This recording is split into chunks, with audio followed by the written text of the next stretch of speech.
하늘성이의 러브스토리.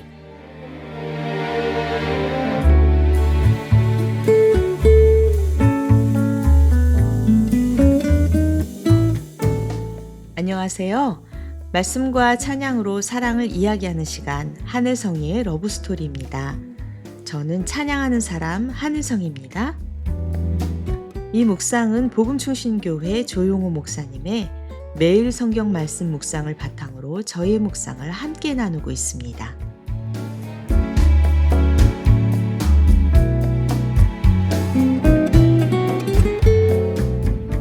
우리는 간혹 하나님께 더 큰 은사를 달라고 기도합니다. 더 깊은 기도, 더 큰 능력, 더 많은 열매를 구합니다. 하지만 오늘 바울은 우리에게 이렇게 묻습니다. 그 은사가 누구를 살리고 있는가? 그 열심이 누구에게 유익이 되고 있는가? 하나님께서 주신 선물이 나를 높이는 도구가 아니라 누군가를 살리고 세우는 사랑의 통로가 되기를 바라십니다. 오늘 말씀과 찬양 가운데 주님의 몸된 교회를 향한 사랑이 다시 살아나는 은혜가 있기를 소망합니다.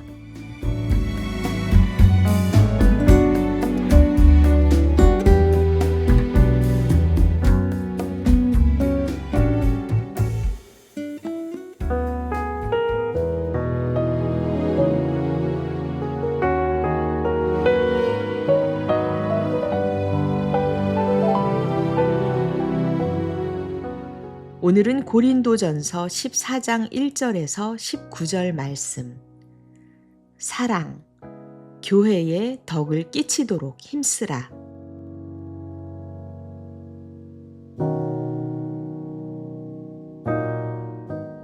사랑을 추구하십시오. 신령한 은사를 열심히 구하십시오. 특히 예언하기를 열망하십시오. 방언으로 말하는 사람은 사람에게 말하는 것이 아니라 하나님께 말하는 것입니다. 아무도 그것을 알아듣지 못합니다.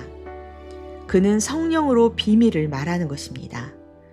그러나 예언하는 사람은 사람들에게 말하는 것입니다. 그는 덕을 끼치고 위로하고 격려하는 말을 합니다.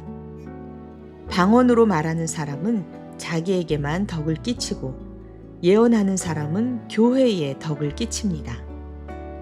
여러분이 모두 방언으로 말할 수 있기를 내가 바랍니다마는 그보다도 예언할 수 있기를 더 바랍니다. 방언을 누가 통역하여 교회에 덕을 끼치게 해주지 않으면 방언으로 말하는 사람보다 예언하는 사람이 더 훌륭합니다. 형제자매 여러분, 내가 여러분에게로 가서 방언으로 말하고 계시나 지식이나 예언이나 가르침을 전하는 방식으로 말하지 않는다면 여러분에게 무슨 유익이 되겠습니까? 필이나 검은고와 같이 생명이 없는 악기도 각각 음색이 다른 소리를 내지 않으면 피리를 부는 것인지 수금을 타는 것인지 어떻게 알 수 있겠습니까? 또 나팔이 분명하지 않은 소리를 내면 누가 전투를 준비하겠습니까? 이와 같이 여러분도 방언을 사용하기 때문에 분명한 말을 하지 않는다면 그 말이 무슨 뜻인지 남이 어떻게 알겠습니까? 결국 여러분은 허공에다 대고 말하는 셈이 될 것입니다. 이 세상에는 수많은 종류의 말이 있습니다. 그러나 뜻이 없는 말은 하나도 없습니다. 내가 그 말의 뜻을 알지 못하면 나는 그 말을 하는 사람에게 딴 세상 사람이 되고 그도 나에게 딴 세상 사람이 될 것입니다.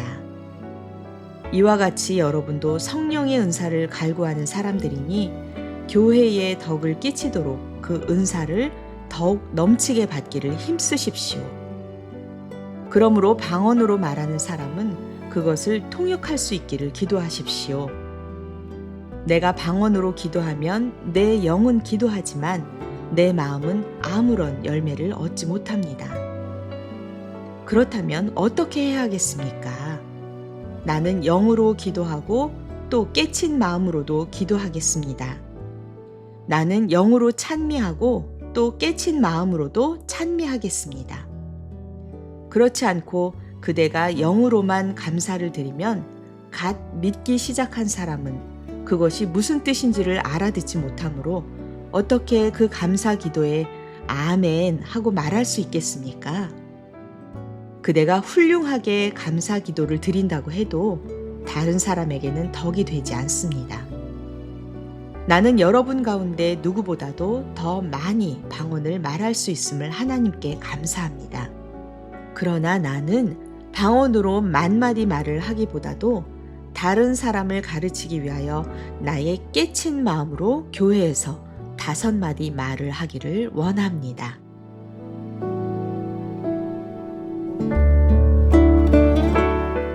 고린도 교회는 은사가 많은 교회였습니다. 기도도 뜨거웠고 체험도 많았고 열정도 있었습니다. 그런데 바울은 놀랍게도 더 많이 받으라 보다 어떻게 사용하느냐를 말합니다. 왜냐하면 사랑 없는 은사는 사람을 피곤하게 하지만 사랑으로 사용되는 은사는 사람을 살리기 때문입니다. 방언도 귀하지만 상처 입은 사람에게 위로의 한마디를 건네는 것이 더 큰 은혜가 될 수 있습니다. 지식도 귀하지만 누군가의 이야기를 끝까지 들어주는 것이 더 큰 사랑일 수 있습니다. 내가 옳은 말을 했는가 보다 그 말이 덕이 되었는가, 내가 인정받았는가 보다 그 사람이 살아났는가. 바울은 교회를 경쟁의 장소가 아니라 서로 세워가는 몸이라고 말합니다. 우리 안에는 늘 자기중심이라는 보이지 않는 중력이 있습니다. 가만히 있으면 나를 위해 움직입니다.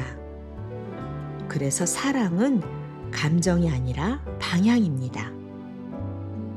주님께서 내게 주신 시간과 말과 재능과 은혜가 나를 향하지 않고 누군가에게 흐르게 하는 것, 그것이 교회에 덕을 끼치는 삶입니다.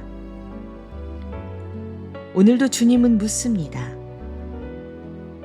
너는 네가 가진 것으로 누구를 살릴 수 있겠니?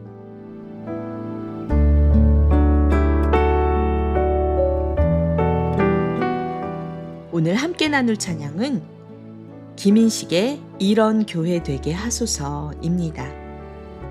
교회는 건물이 아니라 사람이고 사람은 결국 사랑으로 연결됩니다. 예배가 살아있고 기도가 쌓이고 말씀이 움직이며 사랑이 흐르는 공동체. 주님께서 꿈꾸시는 교회는 거대한 프로그램보다 서로를 향한 작은 배려와 기다림 위에 세워집니다. 이 찬양을 들으며 내가 교회에게 무엇을 받고 있는가 보다 내가 교회를 위해 무엇이 되어가고 있는지를 함께 묵상해 보시면 좋겠습니다. 김인식의 이런 교회 되게 하소서.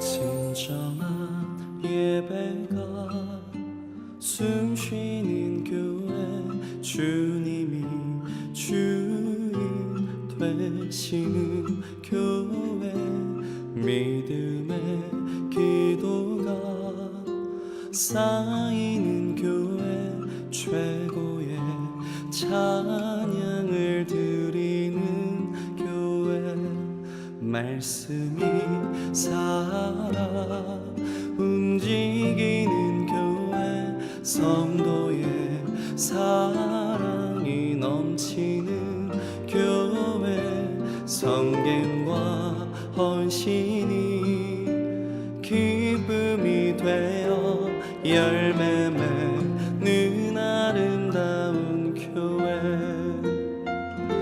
주님의 마음 닮아서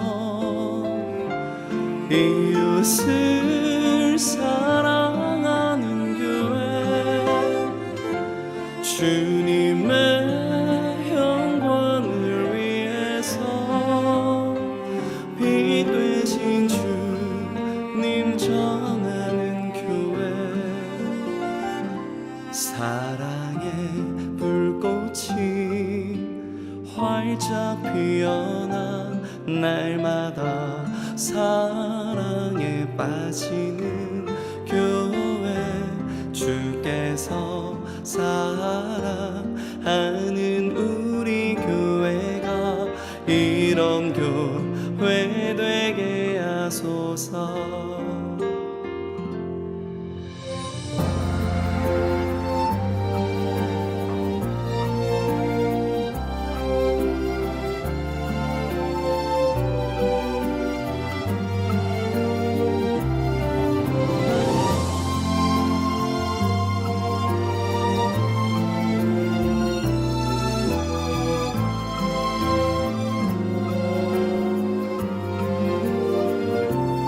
말씀이 살아 움직이는 교회, 성도의 사랑이 넘치는 교회, 섬김과 헌신이 기쁨이 되어 열매 맺는 아름다운 교회, 주님의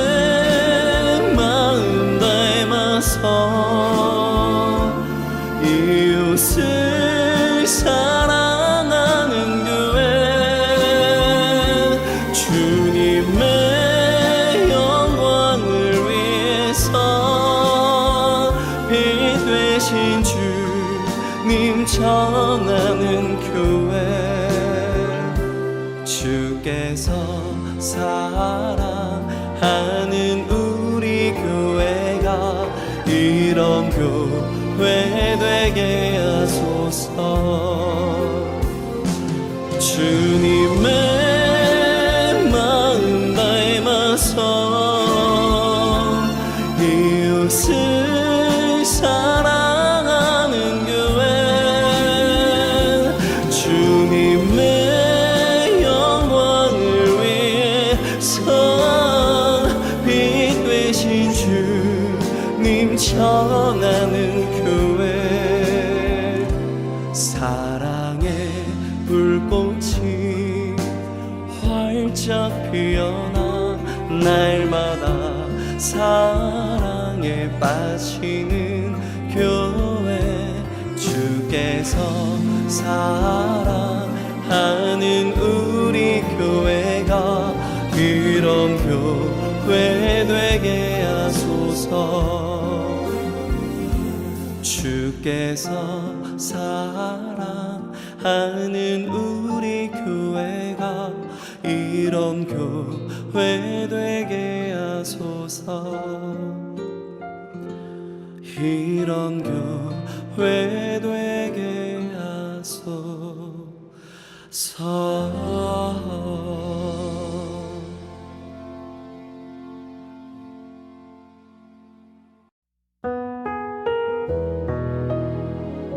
주님의 마음 닮아서 이웃을 사랑하는 교회. 찬양이 끝난 뒤에도 이 한 구절이 오래 남습니다. 교회는 완벽한 사람들이 모이는 곳이 아닙니다. 용서받은 사람들이 다시 사랑을 배우는 곳입니다. 오늘 말씀에서 바울은 교회를 세우는 은사를 구하라고 했습니다.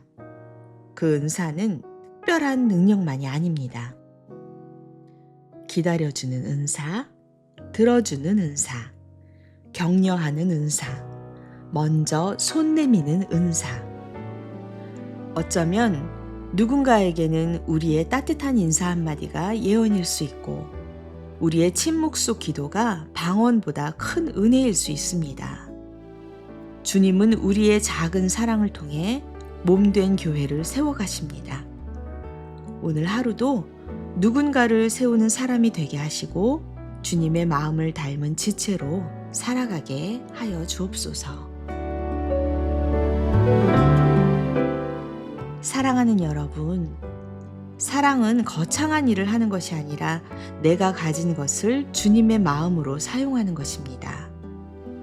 주님께서 우리에게 주신 은혜와 은사와 시간을 통해서 누군가가 위로받고 살아나고 하나님을 보게 되기를 기도합니다. 이번 한 주도 사랑을 추구하며 교회에 덕을 끼치도록 힘쓰는 저와 여러분의 삶이 되기를 기도합니다.